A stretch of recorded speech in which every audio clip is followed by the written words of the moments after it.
On a very hot, about 40 degrees Celsius, June afternoon in 2009, we decided to visit Ain Wildlife Park and to stay for the bird show in the cool of the evening. It was very bright, and this green water is a reflection from the trees in the heat. Like all flamingos, they like to stand on one leg to conserve heat, which is a bit unnecessary in this temperature. They can lock their leg into a stable position and then stand facing any adverse weather conditions, thus keeping the elements out of their feathers. These Chilean flamingos can stand as tall as 5 feet.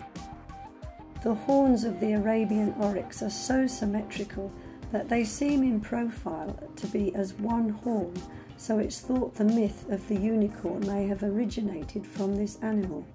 They rest in the day, grazing at night on a diversity of grasses. The Arabian oryx would be extinct today if not for the captive breeding programs in zoos. Some captive raised Arabian oryx have been reintroduced into the wild in a number of Middle Eastern countries. There are less than 2,500 Nubian ibex adults left in the wild. Nubian ibex mothers leave their infants in an unattended communal nursery until they are old enough to follow them along the steep cliffs. Nubian ibex are extremely well adapted to the steep rocky and mountainous regions that they inhabit in northeast Africa and parts of Arabia. The common or Indian myna is a member of the starling family. It is native to Asia, but as it has adapted well to urban areas, it has established itself in many countries, including the UAE and Australia, where it is considered a pest and a threat to native species. These might be a couple of desert tortoises. If so, they are native to desert areas in the US and I think endangered. These are axis deer and come from the Indian tropics and are also called chisel deer. Being a tropical deer, the axis deer do not follow a seasonal rut. Bucks can be found in hard horn and in velvet at the same time any time of the year, so that means fawning can occur in any month.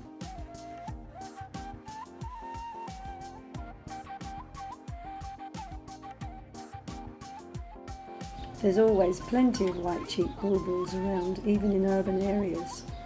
Sadly, Przewalski's horse became extinct in 1968.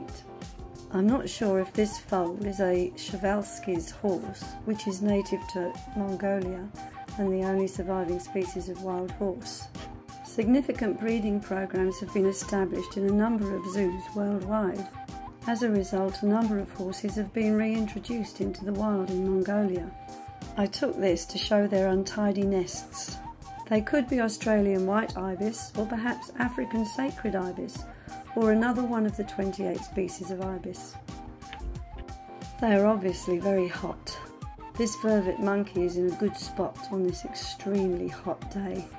The vervet monkey is primarily found in eastern Africa and also south of the Sahara.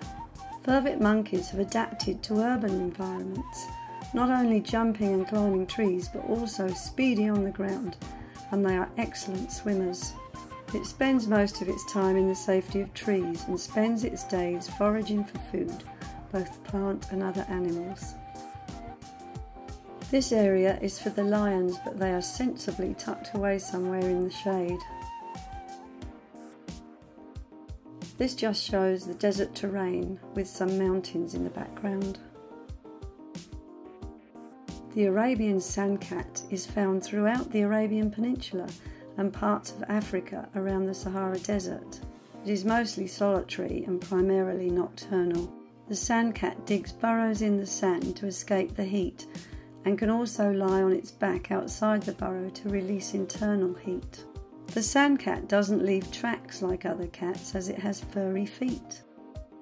Unfortunately, its cuteness has led to it being hunted for the illegal pet trade. The Arabian Jerd used to be called the Libyan Jerd, but has now been named as a separate species.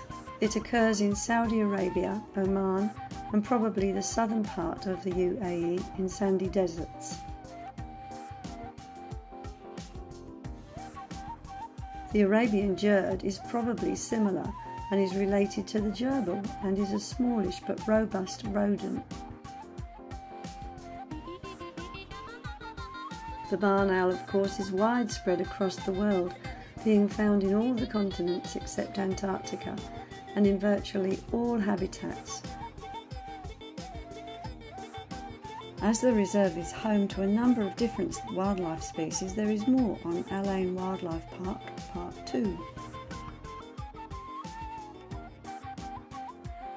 Thank you for watching this video. If you would like to view our still photos, please visit our website. Canvas prints, cards and magnets of these pictures and more can be purchased on our website. http://jrphotography.webplus.net